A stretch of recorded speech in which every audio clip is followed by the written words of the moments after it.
Hi guys, welcome back to ఆది vlogs 2022. ఈ రోజు నేను మీకు ఒక రెసిపీ చూపించబోతున్నాను. స్నాక్స్ రెసిపీ అన్నమాట. పెరుగు బ్రెడ్ అన్నమాట. సో దానికి కావాల్సిన ఇంగ్రీడియంట్స్ ఆనియన్, పచ్చిమిర్చి చిన్నగా కట్ చేసుకొని కొద్దిగా అందులోకి రవ్వ యాడ్ చేసుకొని అండ్ లైట్గా పెరుగు కూడా యాడ్ చేసుకోవాలి. పెరుగు యాడ్ చేసుకున్న తర్వాత ఇందులోకి లైట్గా వాటర్ వేసుకొని కొంచెం సాల్ట్ వేసుకొని మంచిగా కలుపుకోవాలన్నమాట. సో చాలా సింపుల్గా అయిపోతుంది ఈ ప్రాసెస్. అయితే ఇంట్లో ఉన్న వాటితో ఈజీగా అయితే చేసేసుకోవచ్చు. మనం బ్రెడ్ ఉంటుంది కదా, వేస్ట్ చేయకుండా ఇలా ఒకసారి ట్రై చేయండి. టేస్ట్ చాలా బాగుంటుంది. ఇవి రెండు మంచి ఒకే దగ్గరికి అయితే కలుపుకోవాలి. రవ్వ కొద్దిగా అయితే యాడ్ చేయాలి, ఎక్కువ అవసరం లేదు రవ్వని.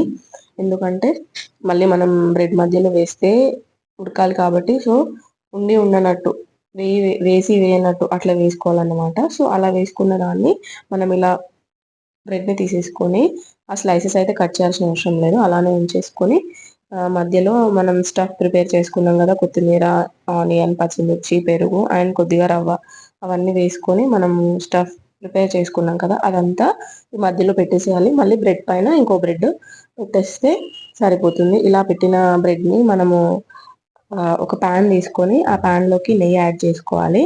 నెయ్యి యాడ్ చేసుకొని అవి ఈ బ్రెడ్ని అటు ఇటు వేయించుకోవాలి మంచిగా. కొంచెం ఇబ్బంది అవుతుంది ఎందుకంటే లోపల కింద స్టఫ్ ఉంది కదా, సో అది కొంచెం ప్రాబ్లం అవుతుంది. మీకు ఈజీగా అయితే చేతితో లేదంటే దేంతో.